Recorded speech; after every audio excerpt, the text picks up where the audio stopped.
純電能不能造好小鋼炮，和3個梯次合作能不能造出好底盤？那這台領跑拉法5能不能成為電動高爾夫？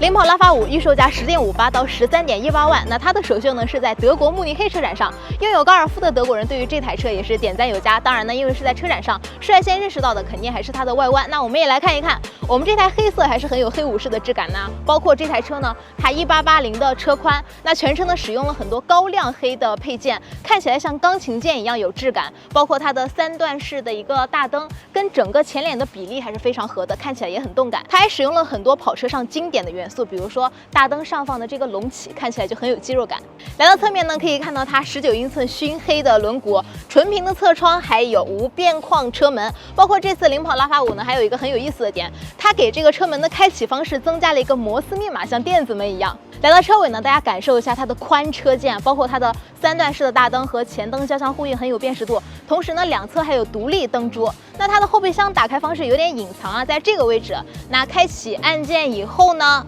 我們可以看到它後備箱的空間，作為一個兩廂車來說，我覺得是完全合格的。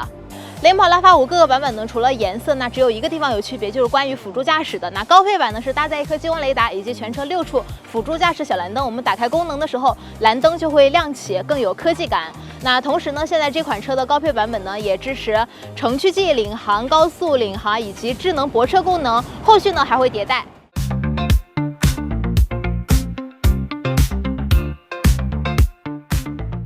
來到車內呢，先感受一下它的運動座椅，兩側是皮質，具有包裹感，中間是仿麂皮的超鮮絨，柔軟有支撐性，同時呢能跟你身體產生一種交互的摩擦感，而且這個材質呢也是做了耐磨處理。再來看看整個車內的內飾，它使用了仿麂皮和納帕皮的一個拼接，不僅看起來更有質感，而且從美學上看起來更有層次感。而且這個級別的車型使用納帕皮，只能說領跑你是真掙錢了，也真捨得下本。那它有一個我很滿意的點，就是關於氛圍燈的設計。作為一款打造運動座艙的車型，它沒有選擇把氛圍燈放在門板上。我們可以看到這個門板的設計還是非常簡潔、沉穩有力的。那它把氛圍燈呢設計在了空調出風口這一圈，我們可以把它調節為神秘的藍色或者是動感的紅色。那整個座艙感受起來呢，還是線條非常的簡潔利落。往上看呢，是一塊大的全景天幕，這個配置倒是不稀奇，但是放在一款運動型車型上，它是絕對舒適的。那天氣好的時候，我們出去駕駛，這個採光條件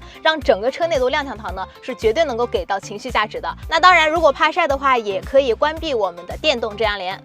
作為一款電動鋼炮呢，它在大屏幕上肯定是有優勢的。那看看中控這塊 2.5K 的大屏幕，不僅是視覺效果更好，也可以接入很多 APP， 提供一些互聯功能，包括打開360的時候，這樣一塊大屏幕，我們開車的時候瞄一眼也可以更安全。最後呢，就是除了座艙裡提供的這些物理按鍵，有一些功能我們也可以通過這個座艙的語音助手，讓它來幫我們調控。副駕前方呢，還是保留了6個魔術孔的設計，這在領跑此前其他車型上就有搭載過了。那我們這次這款車型呢，是把上面3個魔術孔給它封起来了，下方3個魔術孔呢搭載了一個小桌板，我們停車的時候吃飯化妝都很方便。前排座椅呢是有加熱和通風的，那來到後排這個座椅是沒有的，但是空間上絕對是個亮點。那這台車的車長在4.43，我們現在把前排座椅差不多調到了 B 柱齊平的位置，我們腿部空間剛量了一下，差不多有接近5拳的位置，在同級別裡面絕對是算舒適的。而且呢，它還精心設計了2個小三角窗，那在後排視野上也不會悶。那以上舒適性配置呢，其實你買台家用車也有。那選擇小鋼炮呢，肯定還是更注重它的駕駛性能。先來看看它給到的配置啊，那比如说后置后驱，然後50:50的轴后比前後獨立懸架。那這台車呢，它是搭載一個160千瓦的電機的，雖然聽起來沒有那麼大，但是呢，它把時延性做得非常低。那它的100公里加速呢，可以做到6.4秒。在城市路段呢，因為速度相对來說沒有特別高，我感覺到第一點呢，就是它的時延性確實是很低的。那如果大家開過有些小鋼炮，可能會感覺就只有踩的第一下就比較突兀，好像比較快，但是到後半段的時候會有點空檔，不跟腳。但是我們這台車就是屬於你腳壓着那個加速踏板的起伏，是完全跟我們車輛的加減速是匹配上的。然後第二個呢，就是它的方向盤是不空手的，非常跟手，打點方向，然後就能變過去。所以我在城市當中的這個變道體驗就非常好，整個變道動作是非常乾淨的。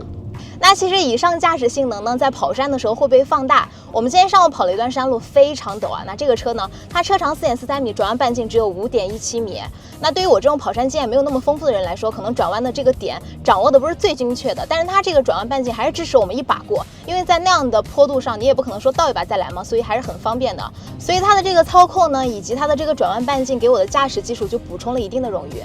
另外呢，就是我們在跑山的时候，会有一段路要非常頻繁的左轉右轉。那我們這個加減速非常跟腳，以及這個方向盤靈活的這個操縱性呢，就讓我開起來更有駕駛的安全性吧。還有一個呢，就是官方說這台車的車身扭轉剛度達到了34500，其實看是看不出來的，但是我們在跑山的時候會發現，它这個車身在大轉彎的時候沒有什麼側傾性，整個車身很穩，就不會有那種底盤跟這個車身分開的感覺，它整個一體性還是很強的。所以說呢，這款車它不管是提供駕駛樂趣，還是讓你在更惡劣的環境當中去應對的一個能力，它都是有的。那一代人有一代人对于小鋼炮的定義，包括像高爾夫這樣經典的車型，其實它的新版本呢也新增了815芯片以及科大訊飛語音這樣的智能化配置，來提升它對於主流市場的適應性。那可能未來也有一代人對於小鋼炮的定義就會像領跑拉法5一樣，既講操控，同時呢也有智能座艙、領航輔助功能。那這台車呢，它要到11月27號正式上市，到時候一起看看年輕人用銷量為它投的票吧。